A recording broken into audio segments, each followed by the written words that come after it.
So I guess something to cover as well is heat. So we've obviously talked about cold. Everyone's going up these big mountains they've never been up and really worried about how cold they're going to get. But you keep describing how warm and hot it can be lower down or the glaciers. I mean, tell us what's useful for that. I think people forget that. They really do. They see, and we're maybe to blame. You know, the pictures that will be on our marketing will be of people on the summit, all wearing big jackets, all very happy, lots and lots of stuff on. We rarely will have pictures of people lower down when it's hot, when it's a bit sweaty, when they're trekking, when they're acclimatising, when they're maybe looking a bit tired. Yeah. You know, they're not always great pictures. But it's probably a third, you know, perhaps in some cases longer part of the trip. So being prepared for that is a really important part of the journey as well. And again, like everything, being prepared for that. If you know what's coming, if you've got the right kit with you, you know, you're just going to have a better time. Really. So covering up, I guess, because you've sort of maybe grabbed these things, which are, absolutely. When would you use them, and is this just to keep out the sun? Yeah, absolutely. We understand now that you can put cream on, you can put oil on, you can put those things on to protect yourself against the sun. But to be honest, the single biggest thing is to cover up.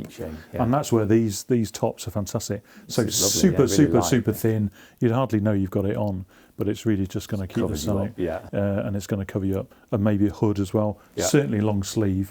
And just really, really lightweight. They're fantastic. Neck gaiter, just for neck gaiter. I mean, if I don't know if you spotted, but I haven't got much hair. Really? It's amazing. If you've got a lot of skin exposed, again, it's just going to cover up. These neck gaiters are really popular as well. People like to have those on not only to cover your neck, but of course lower down on some of our trips it could be quite dusty on the trail. Oh right. So pulling that up and over your nose and mouth is really, really good as well. Good shout, isn't it? Yeah. And I guess you could use them for warmth higher up as well. You could do as well, and that could be part of a system. Yeah, absolutely. If it's really, really cold on a summit day, you could even lift that up and over your nose and mouth as well. Yeah. And a cap, I guess. And a cap, that's just going to keep the sun off your face, isn't it? It's an important thing, I guess, to remember that, you know, if you're on a glacier, a cap is going to be fantastic for keeping the sun off the top of your head.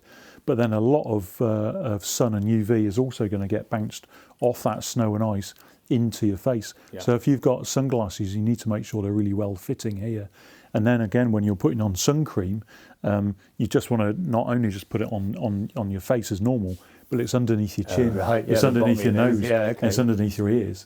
So again, having a neck gaiter is a really good element to do that as well. So what about sunglasses? Because they obviously come in categories, which I don't know if people know about. Yeah, absolutely. Do you recommend category 4, as harsh as that? Yeah, we do. Yeah, and again, you know, with sunglasses, if you've got a high category, you can always lift them up a little bit. You can always take them off.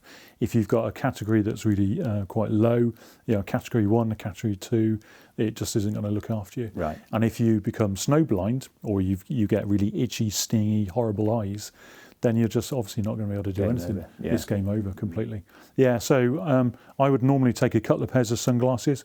I'd maybe take a category 4 pair of sunglasses for on the glacier itself, when you're around snow, when you're higher up, because when you're at altitude, of course, the UV is stronger. So you might not actually just be on snow, you might be around, you know, about to get onto the glacier, still going to need really good sunglasses.